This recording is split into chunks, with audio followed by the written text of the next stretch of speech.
All right, so are you ready to dive into something really cool today? We're going to be talking about animal behavior. Like, what's it really like to be an animal behaviorist? Like, actually do that for a living. We got some really interesting stuff from RoleCatcher. They're all about helping people find the right career, and they have a lot to say about this one. Yeah, and it's funny because when people think of this job, they probably think, oh, I'm just going to be like whispering to puppies all day. But it's so much more than that. Right. It's like a real science. Absolutely. It's about using science and then actually using what you learn to make things better for animals. Yeah, one of the things that stood out to me from reading this RoleCatcher guide was just how many different things animal behaviorists do. It's not just like one thing. Totally. It's like, yeah, they're watching and analyzing animal behavior. I mean, that's a big part of it. But they're also like coming up with plans to manage, like how to manage animals, how to train them, even advising people making policies, like big decisions that affect, tons of animals. Like I was reading this one case study where an animal behaviorist working at a zoo, right?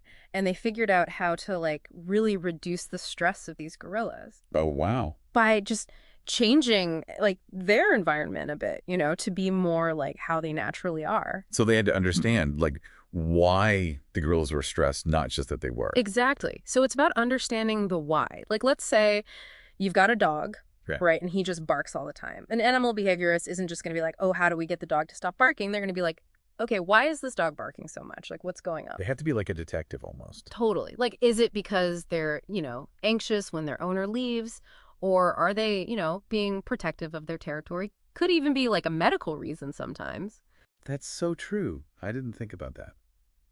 Now, you mentioned being a detective, and RoleCatcher talks about how important the human element is to this job. What do they mean by that? So, as much as we might like to imagine, it's all about hanging out with animals all day, every day. A big chunk of the job is dealing with people. Really? Oh, yeah. Think about it. You got to talk to the owners, the trainers, vets.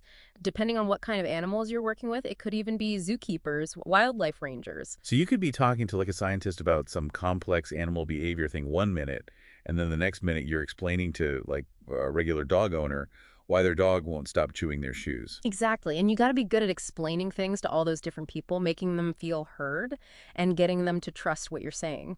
That's a lot. I mean, it sounds really rewarding, but definitely challenging. And RoleCatcher even mentioned that there could be like some emotional stress, even physical risks, right? I mean, animals are unpredictable. Yeah, that's the thing, right? It's not always going to be some happy, friendly dog. Sometimes it might be an animal that's been through something really tough, or, they've got some behavioral issues that make them scared or even aggressive. You have to be able to read their behavior. Yeah, you've got to know when it's okay to go near them, when to give them their space. It's almost like you're a translator or something, helping humans and animals understand each other. Exactly. And here's the other thing.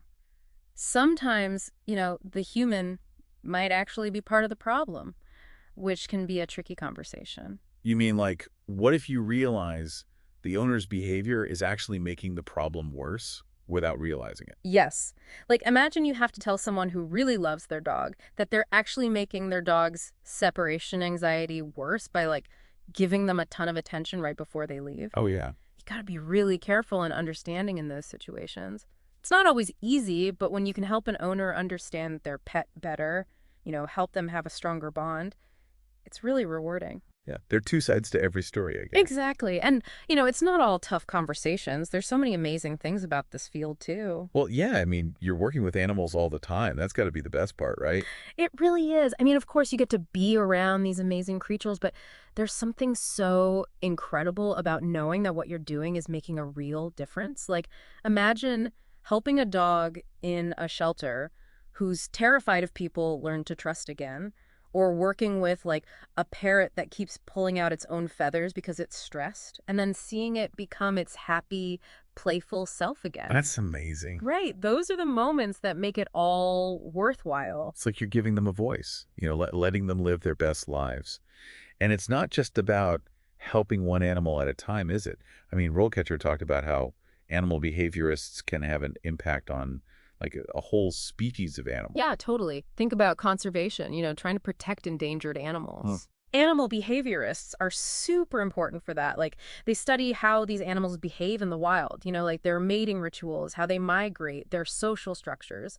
All of that is really important for figuring out how to protect them. Wow. So it's like their work is helping to keep entire ecosystems healthy. Exactly. Everything's connected. Right. So when you're helping one species, you're often helping a whole bunch of others, even humans. Now that's what I call making a difference.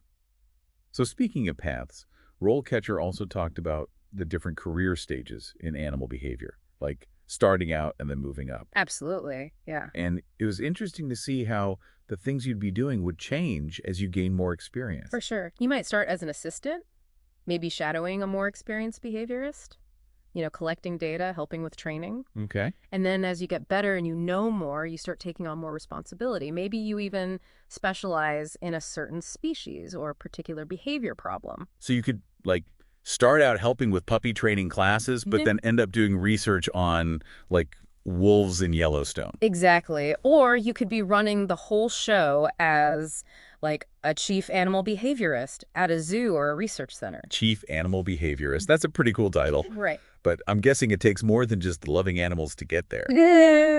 What about education? What do you need to learn to work in this field? Yeah. So RoleCatcher makes it really clear you got to have a good education. Like a bachelor's degree is the bare minimum, and that could be in zoology, biology, psychology. It's about really understanding the how and why animals do what they do. Exactly. And then if you're serious about it, you really want to go deeper, a master's degree or even a doctorate, that's the next step. What about that thing, ethology? I've heard that word before, but Yeah, so ethology is basically the science of animal behavior, but specifically in their natural environment. oh, I see. So it's like, how do instincts, evolution, how do all those things play into how an animal behaves out in the wild? So it's taking what you learn in the classroom and seeing how it plays out in the real world. Yeah, exactly. And speaking of real world experience, RoleCatcher also talks about how important certifications are. Oh, right. It's like you need more than just a piece of paper saying you went to school, right? You have to prove you can actually do the work. Exactly. They're like, okay, you've got the book smarts, but can you actually handle a pack of wolves? I mean, I wouldn't want to test that out without some serious experience. Right. So certifications show employers and clients that you have the specific skills for the job. Okay, that makes sense. So good education, maybe some extra certifications. But then there's that whole thing about this field getting more competitive, right? Right. Because it's growing so fast. Yeah. So what did RoleCatcher say about standing out? Experience. I mean, that's huge. It's one thing to know the stuff in theory, but employers want to see that you've actually worked with animals. Volunteering at shelters, internships, research projects, all that hands-on stuff is key. It's like the difference between reading about how to bake a cake and actually like getting your hands dirty in the kitchen. Exactly. You got to get your hands dirty. Show them you're not afraid of hard work and that you're passionate about this. So hit the books, but also get out there and work with some animals. Yeah. And you know what else is interesting? RoleCatcher mentioned how technology is becoming a bigger part of all this. Really? Like what? Well, think about AI, data analysis, even things like wearable tech for animals. It's changing everything about how we understand and interact with them. Wait, hold on. Wearable tech for animals. Are Yeah. we talking like tiny little Fitbits for dogs to track their steps? Pretty much. Imagine a collar that can tell you how stressed a shelter dog is feeling. Oh, wow. Or sensors that track endangered animals in the wild. It's amazing what they're doing with this stuff. That's incredible. But with all this new technology, don't we have to be careful? Like, are there ethical questions we should be asking? Definitely. And that's something RoleCatcher brings up, but they don't go into a ton of detail. It's like we're opening all these doors to understanding animals better, but we have to be really careful about how we use that, right? Yeah, exactly. Like we're getting all these tools that are so powerful, and it's tempting to just like use them for everything. But we have to remember that animals, they can't always tell us what they're okay with. That's true. It's like we have to be their voice and make sure we're not just doing things because we can, but because it's actually good for them. Right. It's about finding that balance between doing the research and helping animals without, taking advantage of them. Which is a good thing because animal behaviorists, they really care about animals, Oh, right? absolutely. That's like their whole thing. So they would be the first ones to say something if they thought something was wrong. For sure. They're not just going to blindly use some new technology just because it exists. It's like they had to be scientists and ethicists at the same time. Exactly. Trying to understand animals, but also protect them. you know? Wow, we've covered a lot today. We really have. From like what an animal behaviorist actually does all day to the education you need and even these big ethical questions. It's a lot to think about. It is. So if someone's listening to this and they're thinking, yeah, this sounds like the career for me, what would you say is the most important thing to remember? I'd say the biggest thing is to just never stop learning. Like, really dive into the science, find people who can teach you, get as much experience as you can with animals, and just be curious about them. Because there's always something new to discover. Exactly. It's a challenging field, no doubt, but so incredibly rewarding if you're passionate about it. I love that. And hey, every journey starts with a single step, Mm. or maybe this case is a single paw print. That's all the time we have for today's deep dive. Thanks for joining us, and we'll see you next time.